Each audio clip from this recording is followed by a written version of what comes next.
Hello students, आज हम science का first chapter crop production and management पढ़ेंगे। Crop production and management means फसल उत्पादन एवं प्रबंधन। Paheli and Boojho went to their uncle's house during the summer vacation. Paheli और बूझो गर्मियों की छुट्टियों में अपने चाचा जी के घर गए। There uncle is a farmer. उनके चाचा जी एक किसान हैं। One day they saw some tools like खुरपी, sickle, shovel, plough etc. in the field. एक दिन उन्होंने खेत में कुछ औजार देखे जैसे खुरपी, दांती, कसी, इसे हम फावड़ा भी कह सकते हैं, हल इत्यादि। अब बूझो देखो क्या सोच रहा है। I want to know where and how we use these tools. मैं ये जानना चाहता हूँ कि कहाँ और कैसे इन औजारों का प्रयोग किया जाता है। You have learned that all living organisms require food. आप पढ़ चुके हैं कि सभी सजीवों को भोजन की आवश्यकता होती है। Plants can make their food themselves. पौधे जो हैं वो अपना भोजन स्वयं बनाते हैं। Can you recall how green plants synthesize their own food? क्या आपको याद है कि हरे पौधे अपना भोजन किस प्रकार संश्लेषित करते हैं? Animals including humans cannot make their own food. मनुष्य सहित सभी जंतु अपना भोजन बनाने में असमर्थ हैं। So where do animals get their food from? फिर जो जंतु हैं वो अपना भोजन कहाँ से प्राप्त करते हैं? But first of all, why do we have to eat food? परंतु हमें भोजन ग्रहण करने की आवश्यकता क्यों पड़ती है? You already know that energy from the food is utilized by organisms for carrying out their various body functions such as digestion, respiration and excretion. आप जानते ही हैं कि जो सजीव हैं वो भोजन से जो ऊर्जा प्राप्त होती है उसका उपयोग विभिन्न जैविक प्रक्रमों जैसे कि पाचन, श्वसन और उत्सर्जन में करते हैं। We get our food from plants or animals or both. हमें जो भोजन है वो पौधों से या जंतुओं से या इन दोनों से प्राप्त होता है। अब बूझो के दिमाग में क्या आ रहा है? Since we all need food, how can we provide food to a large number of people in our country? क्योंकि हम सभी को भोजन की आवश्यकता है, तो हम अपने देश के इतने अधिक लोगों को भोजन किस तरीके से उपलब्ध करा सकते हैं? अब पहेली क्या कह रही है ये देखो। Food has to be produced on a large scale. जो भोजन है उसका उत्पादन एक बड़े स्तर पर किया जाना चाहिए। In order to provide food for a large population, regular production, proper management and distribution is necessary. इतनी विशाल जनसंख्या को भोजन प्रदान करने के लिए इसका नियमित उत्पादन किया जाना चाहिए, उचित प्रबंधन होना चाहिए और उसका वितरण भी आवश्यक है। एग्रीकल्चरल प्रैक्टिसेस, कृषि पद्धतियाँ। टिल 10,000 BCE, BCE एब्रीविएशन है बिफोर कॉमन ईरा के लिए।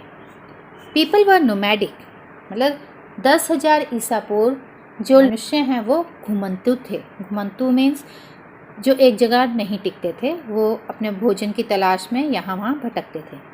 दे were wandering in groups from place to place in search of food and shelter.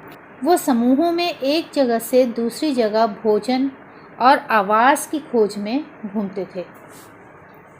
They ate raw fruits and vegetables and started hunting animals for food. अब वो कच्चे फल, सब्जियां खाते थे और भोजन के लिए जंतुओं का शिकार करते थे। Later they could cultivate land and produce rice, wheat and other food crops. फिर उन्होंने खेती करना सीख लिया। खेती करके वो चावल, गेहूं और अन्य जो खाद्य फसलें थे उनका उत्पादन करना शुरू किया। Thus was born agriculture, और इस तरीके से कृषि का प्रारंभ हुआ। When plants of same kind are cultivated at one place on a large scale, it is called a crop.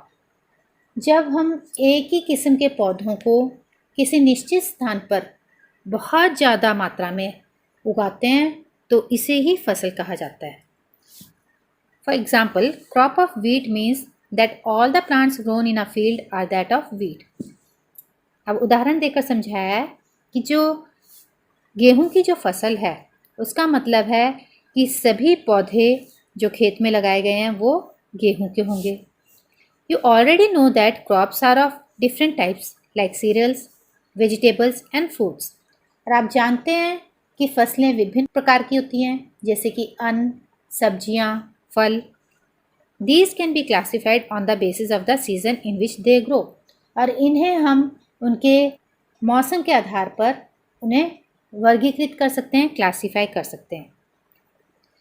India is a vast country. The climatic conditions like temperature, humidity and rainfall vary from one region to another।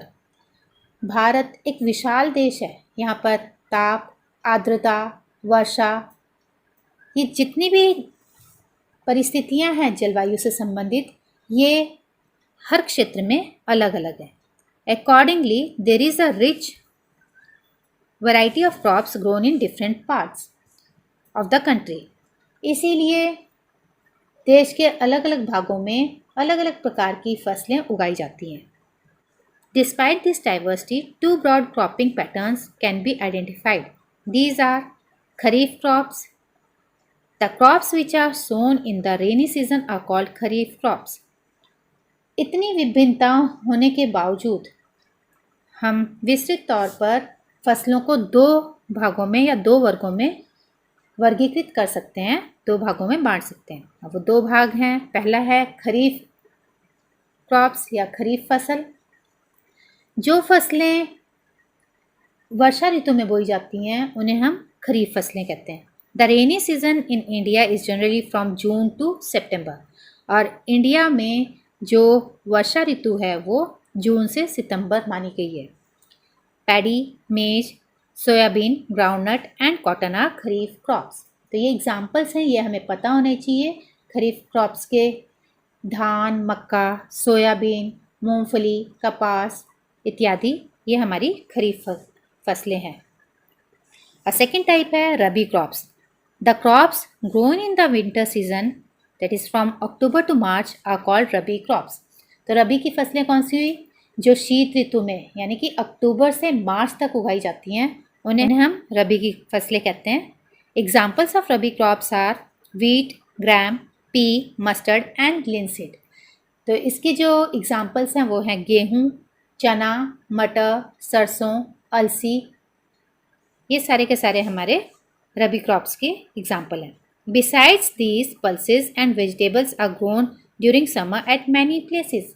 इसके अतिरिक्त कई स्थानों पर दालें और सब्जियां भी गर्मियों में लगाई जाती हैं। तो आज के लिए हमने रबी क्रॉप्स और खरीफ क्रॉप्स के बारे में पढ़ लिया है। तो बाकी हम कल पढ़ेंगे। आशा करती हूँ आपको जो आज कराया गया वो समझ आ गया होगा। Thanks for watching.